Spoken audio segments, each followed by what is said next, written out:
I'm here with the one and only Tim MacMahon, MacMahon from ESPN, coming up on today's Locked On Mavs. I'm Luka Doncic, and this is Locked On Mavericks podcast. Hey, Dallas Mavericks are NBA champions. Bang! Bang! It's good! And the Mavericks have won the game! If you don't believe, you shouldn't be here.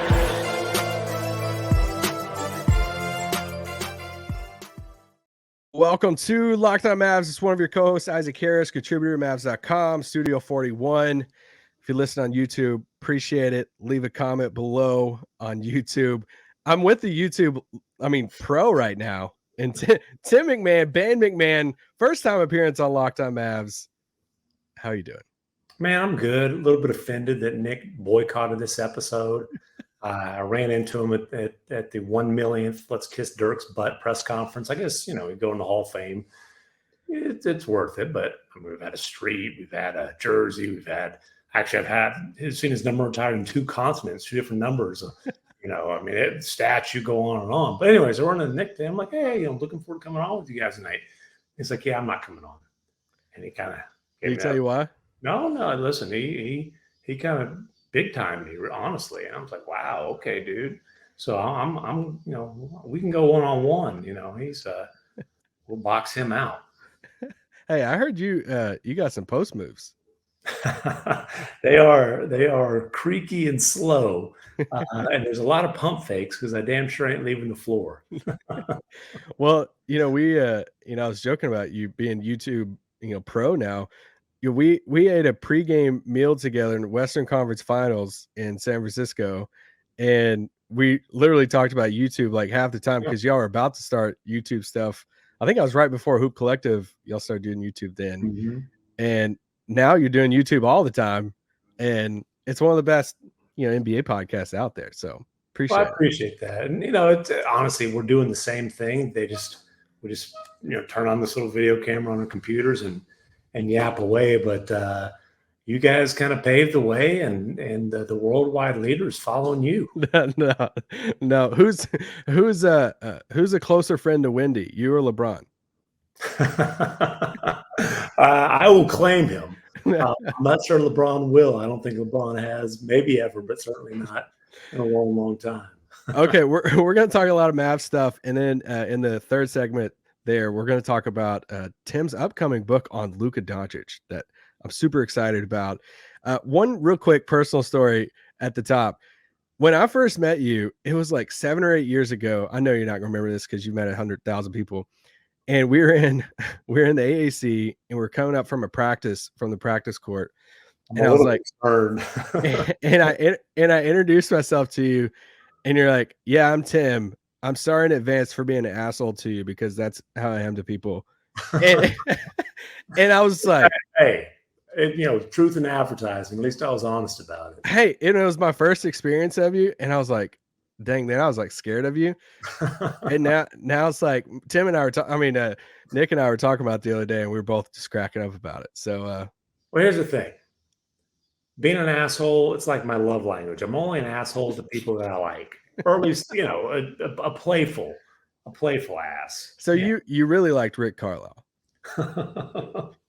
Not sure that's mutual at this point. He plays a starring role in the book, that's for sure. Okay, so let's talk Mavs. Are the Mavs done this offseason with trades? I wouldn't say that. Certainly the Mavericks don't feel like this roster. It's not like they're just kicking their feet up and woo. Boy, this roster's got no flaws. Hey, would they like to upgrade at starting center? Sure.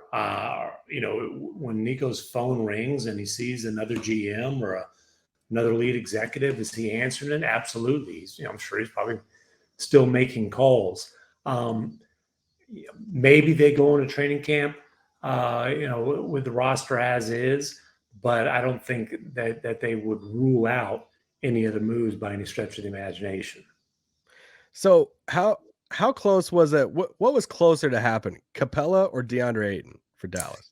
I don't think either one of them were particularly close. The Capela deal, my understanding was basically Atlanta wanted Josh Green or Jaden Hardy. I've seen other places, other people who I respect report it was a firm ask for Josh Green. Whatever, they wanted one of the guys who are valuable trade assets that are on rookie deals for the Mavericks, and the Mavericks didn't want to do that. Plus, the Mavericks obviously had talks quietly with the Thunder and liked the possibility that they had there, where it was basically just a pure dump of Berton's contract to be able to move down 2 spots. They knew they'd be able to get Lively, who they really liked, obviously, in doing that deal, and then create that trade exception that allowed them to make the other move where they got Omax Prosper out of that, and then Rashawn Holmes, and in that order, by the way. That's the priorities with that move. And then the Ayton thing. I mean, think about what the Suns were willing to move DeAndre Ayton for, right? Mm-hmm. Like Tim Hardaway, I do think the Suns value him. He does have ties to the Suns organization. I'd forgotten that not only is he represented by Mark Bartelstein, whose son is the CEO of the Phoenix Suns, but he was actually Michigan teammates with Josh Bartelstein, the CEO. Wow. Josh was a walk-on there at Michigan, and still managed to get hired by a former Michigan State walk-on. So, but I mean, it was what was it? It was Hardaway. JaVale was the deal breaker. Who was the other contract? It was a forgettable other contract thrown in there. I can't believe I'm forgetting this. Was it Reggie? It might have been. I want to say it was somebody else, but I think it was somebody else. But anyway, the point being, it was like Hardaway and a couple of contracts Mavericks were looking to shed. Maybe it's Bertans. It wasn't Bertans, because Bertans was already gone to OKC. Shame on me for forgetting it, but like I said, it was and the deal breaker was when the Mavericks tried to throw McGee into the deal, because essentially what the Suns were trying to do was they were trying to get Hardaway and save a little bit of money and dump DeAndre Ayton, and the Mavericks were like, hey, we need to come out on top financially to do that deal. It's not like the Mavericks. I'll say this. Somebody of significance within the Mavericks organization I was talking to last year, and this person values DeAndre Ayton. Mm-hmm. He's outvoted. He's outnumbered. That is not the prevailing take. Now, look, if that deal gets rekindled and it ends up getting done, they bring DeAndre Ayton in, are they going to pump him up? Obviously. Oh, number 1 overall pick, double. But this is not a situation where the Mavericks have some huge motivation to go get DeAndre Ayton. Really, would they like to upgrade starting center? Yes. Is the hope that Derek Lively will be ready to start, not this season, but sooner than later? Absolutely. So they don't necessarily want to bring in a guy who's got a significant long-term deal unless they feel like they're moving off money that they've been trying to move for a while. All right, we're going to take a quick break, and then we'll be right back talking more Mavs. But first, let me tell you about our friends at FanDuel, because this show is sponsored by FanDuel. Let's look up some odds right now. All right.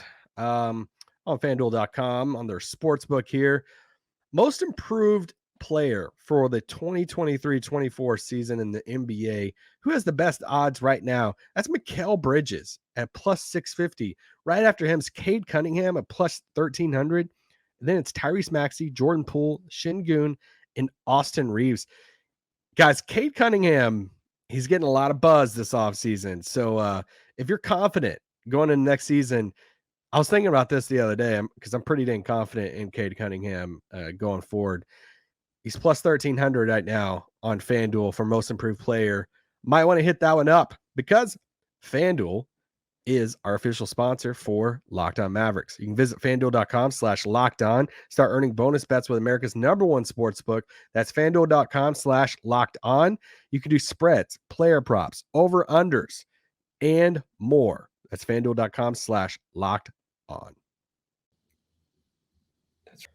All right, we're back. Speaking of the Mavs pumping up somebody, are you buying the Mark Cuban pump up of Rashawn Holmes? I think Rashawn Holmes will have a chance to compete for minutes in training camp. I honestly, I didn't see what Cuban said about him.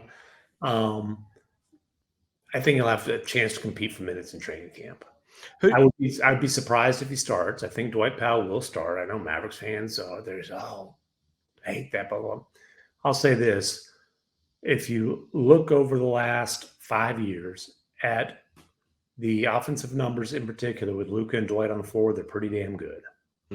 You know, the man knows how to run pick and roll with Luka, not just as an initial screener and lob threat, but the Gortat screens. I would always say Dwight Powell is one of the best Gortat screeners in basketball. And the Mavericks had another big man last year who didn't know who Marcin Gortat was. That gentleman's still looking for work. But I think Holmes will have a chance to compete for minutes. You know, I think a lot of that also is going to be like, hey, is Lively ready to play? Is he ready to contribute right away? Or do they need, and this wouldn't be the end of the world by any stretch of the imagination, he's a one-and-done guy. Does he need to go play 35 minutes a game, 35 minutes a game, or until he fouls out in the G League with the Legends? Like, Lively, you see the vision for him, but I think it's probably a little too optimistic to think he's going to be able to step right in and be an impact rotation player. Yeah, so do you think Omax has a better shot at playing than Lively? I do, just because, you know, older, more experienced. I mean, honestly, the question with Omax is going to be how well does he shoot the three? You know, can he attack a closeout here or there? Can he get out in transition? I think he can get out in transition and you know, maybe help them a little bit there. But I think his minutes will be ultimately determined as by, hey, you know, do they have to guard you out there? Like, can they sag off you and clog up spacing, or can you make them pay? You know, obviously the comp in Dallas for him is going to be Dorian Finney-Smith. And, you know, as you know, Dodo became a very, very good catch and shoot 3-point guy. And that's what took him from, you know, his second contract, which is $4 million a year, to his third contract, which was right around 14. Yeah. And a deal. Yeah. The 14 made him a very valuable trade asset. If the Mavericks don't make another trade right now, and this is the roster they go into the season with, where do you have them in the West? I think they will be competitive. I think they're probably a third type of tier team. I have the Nuggets on their own tier until somebody, you know, proves differently. And then I don't think the Mavericks will be competing for home court advantage. And if you're not competing for home court advantage, you're trying to stay out of the play-in, or maybe even trying to get in. Like, there's a lot of teams in the West who expect to be very competitive this year. I don't think, you know, getting the top 6 spot is a lock by any stretch of the imagination. And I don't think that's a controversial statement, considering the Mavericks didn't get a play-in spot last year. You mean the Mavericks, they didn't try for a play-in? I didn't know. Oh, here's the thing. They tried right up until they didn't have any control. Dude, Bontemps on y'all's pod, he was like really upset that the Mavericks didn't try for that. Well, I'll say this. It was a terrible look, and the Mavericks deserved the criticism. My point all along was that, you know, the NBA fined them for tanking, and rightfully so, because it was so blatant. My criticism is not that they did the logical thing and tanked the last 2 games when the circumstances were, hey, if you screw up and it's the 11th pick, that gets shipped to New York and you lose a major asset. The problem is, this is a team that had a first-team All-NBA player, made a win-now trade, and still was in position where tanking the last couple games made sense. That's a disaster. Yeah. Yeah. Are you assuming that Grant Williams is the other starter with Dwight Powell? And then are we penciling in Josh Green as the 5th starter? You know, if I'm making the lineup, yes. I don't want to assume on that, though. Can you speak on his extension at all? I don't know how much momentum there is right now. So I don't want to speculate on that.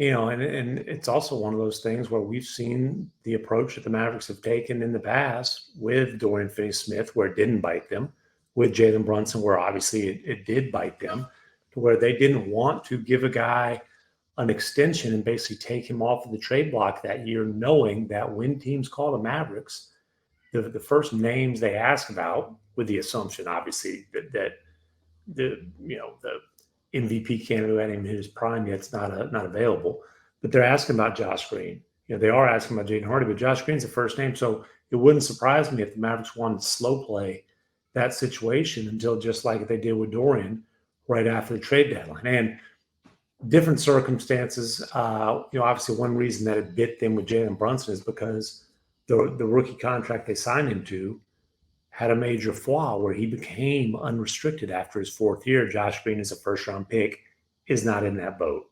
Mm. All right, can we do some rapid-fire questions?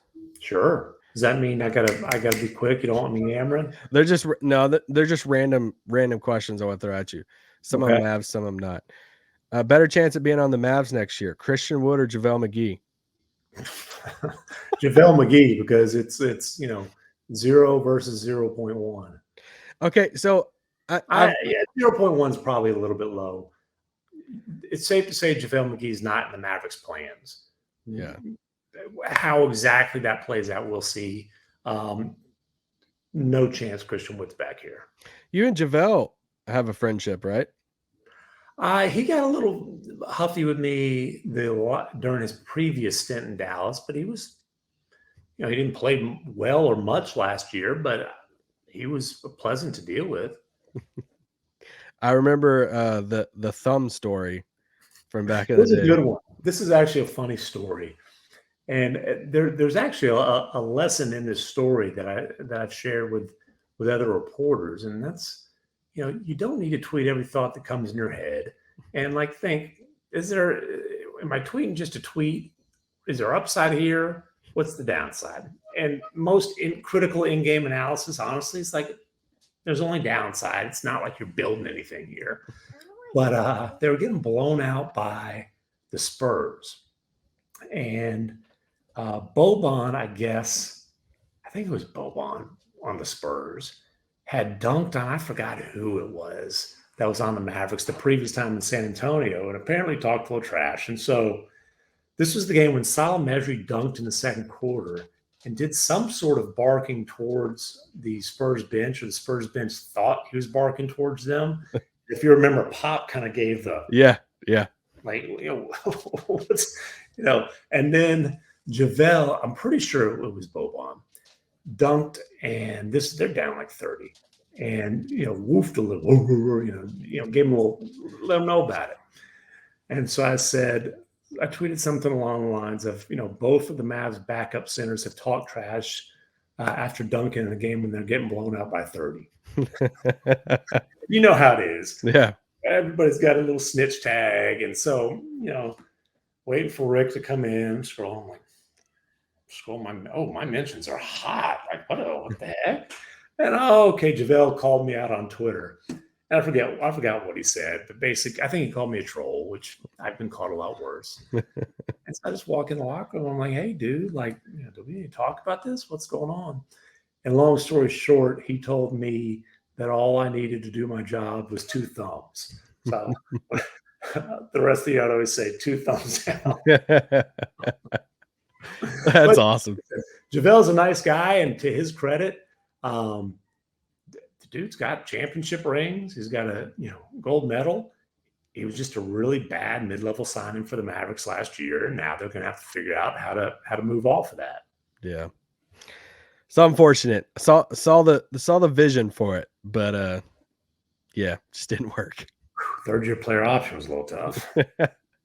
Okay, no one talks about this player right now. What team is Damian Lillard on to start the season? I mean, I think if you're laying down bets, it's Miami. But we shall see, and we shall see. I think the soft deadline there, obviously, is the start of training camp, and if he ain't moved by then, it might not be pretty in Portland. Daryl Morey's best friend, James Harden. I think he'll be on Philadelphia. Ooh. Because, listen, if there's any personnel decision maker in the league who does not mind extreme awkwardness, it's Daryl Morey to a fault. To a fault. Hey, can you I know I asked you Christian Wood, JaVale a little bit ago, and we still get asked to this day about Christian Wood. Why don't the Mavericks bring him back? Could you give like a Spark Notes version of why Christian Wood didn't work out in Dallas? A lot of the same reason, Christian Wood didn't work out in Houston and in Detroit and in Milwaukee and in New Orleans. And then, we'll go on down the list. Like, the guy obviously is an extremely talented offensive player, but every coach that he's had does not want him. And frankly, Jason Kidd did not want him when they made the trade, and it just never clicked. He has some nights where he plays well enough offensively where you forgive the fact that, as one high-ranking Maverick source put it, the problem's not that he's a bad defender. The problem's that he's an effing terrible defender. That's pretty much a direct quote. And then there's a part of me that's honestly empathizes with him, because it's like, dude, if he would have just come in here and been like, okay, you want me to be sixth man? I'm going to be the best sixth man in the league. I'm going to dive into this role. I'm going to embrace that. If not here, he's somewhere, and it's on a mid-level or maybe even more type of contract. But when your reputation is you're an empty stats guy who's a pain in the butt, and there's grumbling about your role, whether it's by you or by the people you rely on for advice, and it's nonstop, and it's just, and you just basically confirm the rap which is that you don't care about winning and you can't really contribute to winning, then you're in a situation where, it's 6 weeks into free agency almost, and maybe you end up somewhere on a minimum. And it's unfortunate. Yeah. The worst thing a lot of players do is surround themselves by people who only tell them what they want to hear. Super talented guy. Unfortunately, that's probably he's not a bad guy. Yeah, I know. He's not like a jerk, but it's just, there's always like, dude, can like on time's not walking in right before the meeting starts, like, come on, can you be professional? Like, can you put in extra work? Can you pretend to care about studying the defensive scheme? It's stuff like that's made it tough for him to stick anywhere. All right, we're going to take another quick break, and then we'll be back. We got to talk about the Luka Doncic book.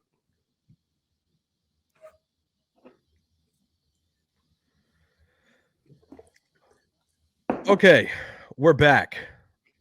What have you heard about Luka Doncic's offseason so far?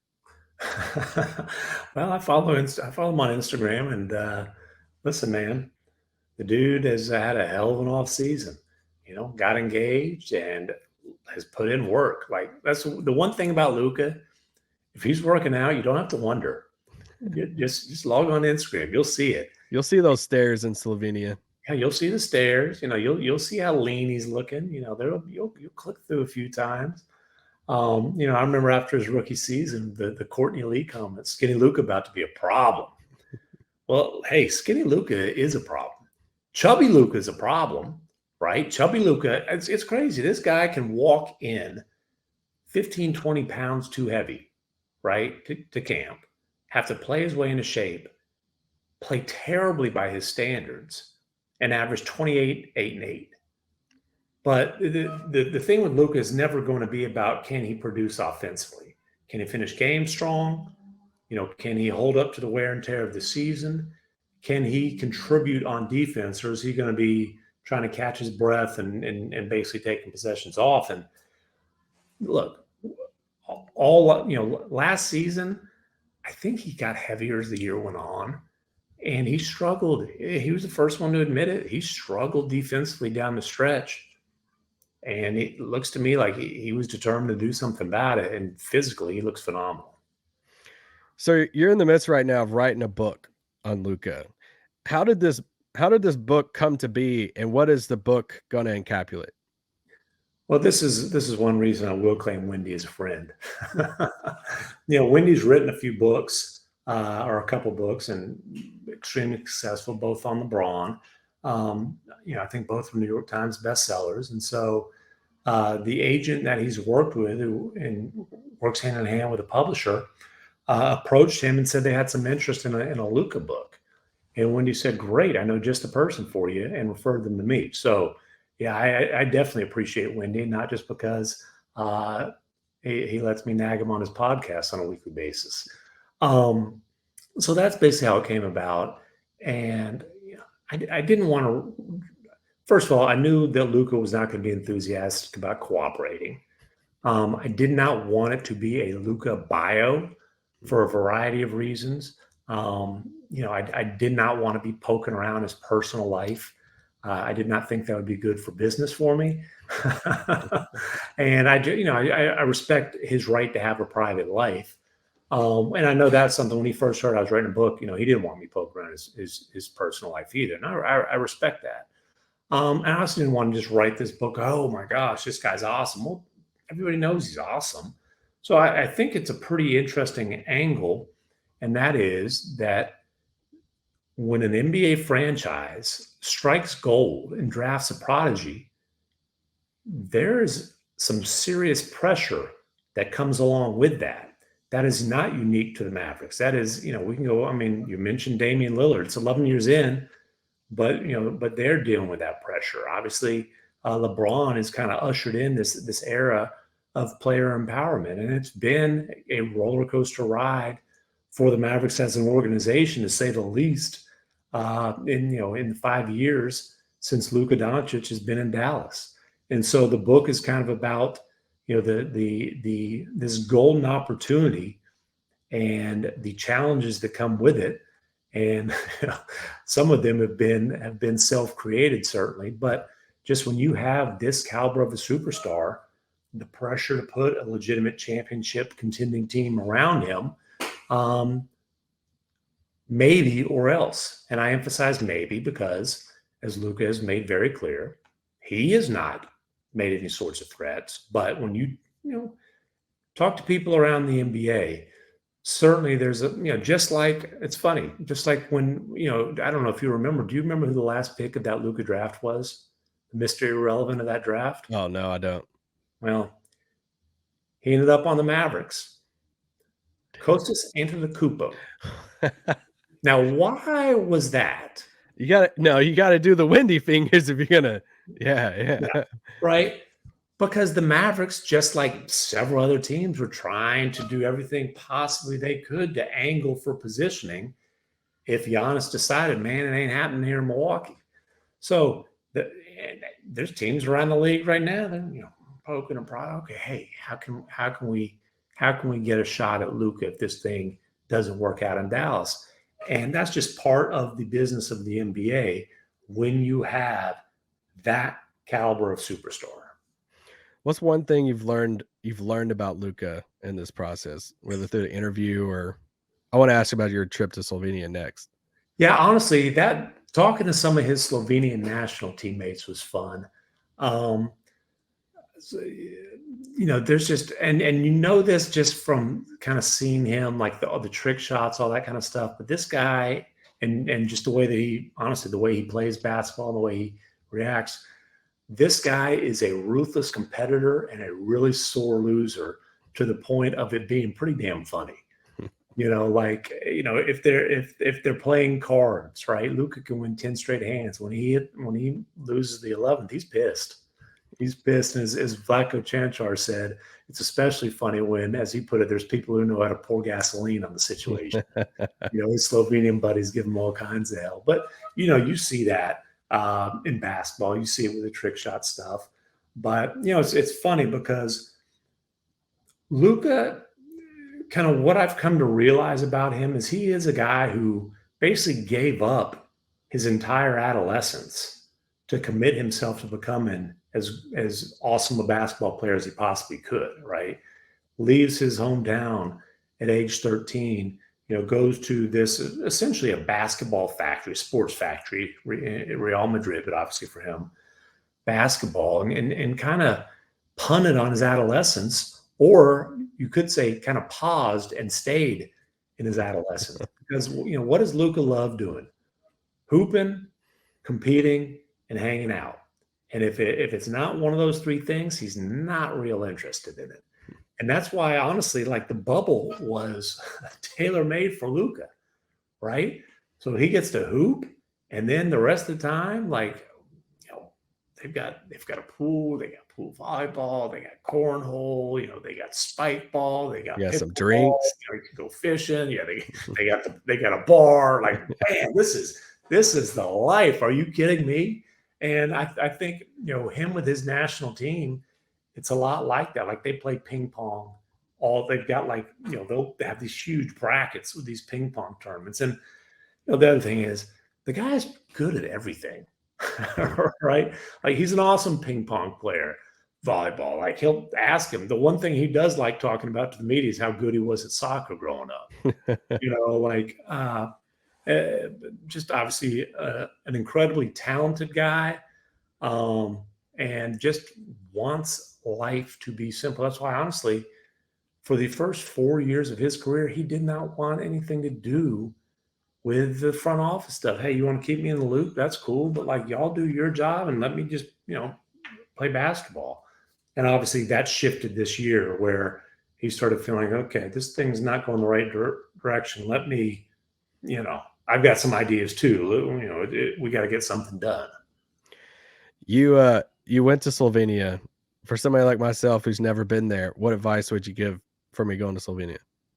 Honestly, dude, first advice I would give you is to go. Like, it is an unbelievably beautiful country. I'm sure you've seen pictures. Like, I posted pictures on Instagram. But like, I stayed right in the downtown area of I don't know if it's technically called downtown, like the riverfront area of Ljubljana, which is a really cool area. The river is kind of like that. One of the main attractions is Dragon Bridge isn't far from there. Restaurants, bars, all those kind of things. But like, it is a beautiful country. Our guy Iztok Franco was honestly, the best advice I can give you is hit up Iztok and see if he'll be your tour guide, because the dude's an awesome tour guide. But like, I had a blast, and I saw Luka's national team play. I don't remember if it was technically a World Cup qualifier or whatever, but one game there. And then I just spent a week kind of getting the lay of the land and, talking to people and really just exploring. But like, we were hiking Smyrna Gora, which it's technically not a mountain, but it's like this shy of being a mountain. And apparently Luka lives like kind of in the foothills of that when he's home. Beautiful hike. There's a hilarious story. There was an awesome soccer player on the Slovenian national team, and Iztok will tell the story a lot better than I can because he's the one who told me it. But this soccer player was didn't necessarily love training, like conditioning, and was pretty hot-headed and didn't mind telling the coach what he thought. So I don't know if that reminds you of anybody. No. But I think it was the World Cup. Like this coach lived by Smyrna Gora and would have these guys do these crazy runs up the mountain and was very intense about it. And in so many words, the guy threw a fit. I think it was at the World Cup, and basically told the coach, I can buy this team. I can buy you. I can buy your dumbass Smyrna Gora. And boy, when he said Smyrna Gora, the coach was heartbroken. The guy ended up, despite being the best soccer player in Slovenia, getting booted off that team. Aside from getting booted off the team, there's a lot of things there that reminded me a little bit of Luke and a previous coach here. But Lake Bled is one of the most beautiful places I've ever been. They've got castles all over this country. I went to 3 different castles in Slovenia. Wow. One's right there overlooking the area where I stayed in Ljubljana, Luka's hometown.